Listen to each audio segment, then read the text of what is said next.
प्यारे बच्चों, नमस्कार। आज हम कक्षा 10 विषय सामाजिक विज्ञान इतिहास अध्याय 2 के अंतर्गत भारत में राष्ट्रवाद का भाग 10 देखेंगे। इसके पहले हम भाग 9 तक कवर कर चुके हैं। आज हम एक नया कॉन्सेप्ट देखेंगे, नमक सत्याग्रह या नमक यात्रा। इस कॉन्सेप्ट को सीखने के लिए हम बोर्ड में पूछे गए प्रश्नों को सर्वप्रथम देखेंगे। उसे एक आइडिया लग जाता है कि प्रश्न पूछता कैसे है और उसके बारे में हमें जानना क्या है। तो प्रश्न इस प्रकार से है, महात्मा गांधी की नमक यात्रा का संक्षेप में वर्णन कीजिए। 2023 यूपी बोर्ड में पूछा गया प्रश्न है, अथवा इसी प्रश्न को पूछा गया है, नमक सत्याग्रह से आप क्या समझते हैं। 2023 में पूछा गया प्रश्न है। अथवा दांडी मार्च का वर्णन कीजिए। 2021 में यूपी बोर्ड में पूछा गया प्रश्न है। अथवा 1930 में महात्मा गांधी ने नमक को अपने आंदोलन का आधार क्यों बनाया। इस आंदोलन का क्या प्रभाव पड़ा। यूपी बोर्ड 2022-23 में पूछा गया प्रश्न है। अथवा एक प्रश्न पूछा जाता है, भारत के स्वतंत्रता संघर्ष में सविनय अवज्ञा आंदोलन का महत्व स्पष्ट कीजिए। उपरोक्त सभी प्रश्नों का हमने आंसर के रूप में लिखा है। तो आइए देखते हैं। उत्तर इस प्रकार है, नमक यात्रा, जिसे हम दांडी मार्च के नाम से भी जानते हैं। महात्मा गांधी की नमक यात्रा, जिसे दांडी मार्च के नाम से भी जानते हैं, भारतीय स्वतंत्रता संग्राम का एक महत्वपूर्ण घटना थी, जिसने ब्रिटिश सरकार के नमक कानून को चुनौती दी और सविनय अवज्ञा आंदोलन की शुरुआत की।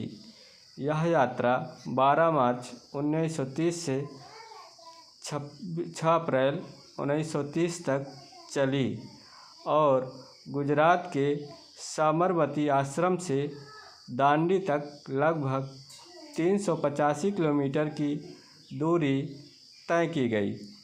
नमक यात्रा का उद्देश्य क्या था। ब्रिटिश सरकार ने नमक पर एकाधिकार कर रखा था और भारतीयों को स्वतंत्र रूप से नमक बनाने से रोक दिया गया था। गांधी जी ने इस अन्यायपूर्ण कानून के खिलाफ अहिंसक विरोध के रूप में यह यात्रा शुरू की। यात्रा का विवरण देखते हैं। विवरण में क्या है। प्रारंभ 12 मार्च 1930। यात्रा का प्रारंभ कैसे होता है, कब होता है। 12 मार्च 1930 को गांधी जी ने 78 सहयोगियों के साथ साबरमती आश्रम से यात्रा शुरू की।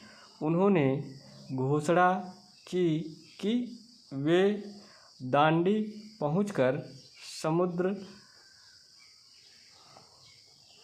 पानी उबालकर नमक बनाएंगे। समुद्र से पानी उबालकर नमक बनाएंगे, जो ब्रिटिश कानून का उल्लंघन होगा। आगे क्या होता है। सेकंड पॉइंट है, रास्ते में जन समर्थन। यात्रा के दौरान हजारों लोग गांधी जी के साथ जुड़ते गए।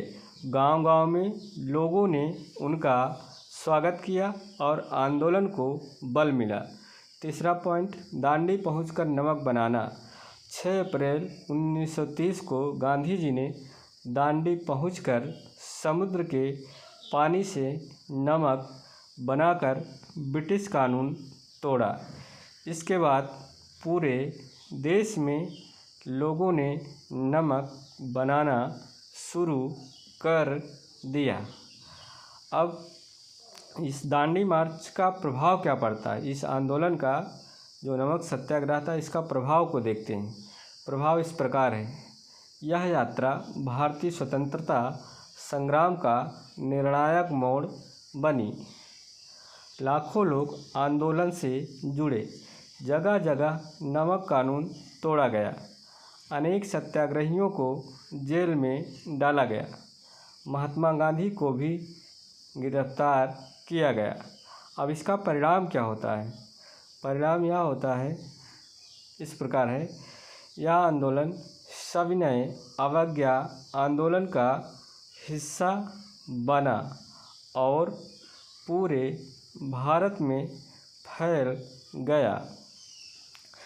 ब्रिटिश सरकार ने गांधी जी और हजारों स्वतंत्रता सेनानियों को गिरफ्तार किया, लेकिन आंदोलन ने अंग्रेज़ों के खिलाफ जनता को एकजुट कर दिया। इसने अंतर्राष्ट्रीय स्तर पर ब्रिटिश शासन के खिलाफ विरोध को बढ़ावा दिया। निष्कर्ष क्या निकलता है? नमक यात्रा केवल नमक बनाने की बात नहीं थी, बल्कि यह एक प्रतीक थी स्वराज की, अर्थात स्वतंत्रता की, जनता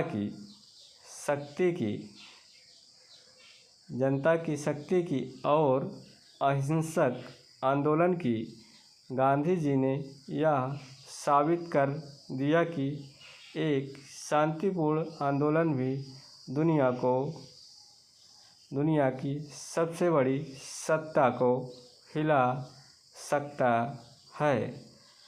बच्चों, इस प्रकार से हमने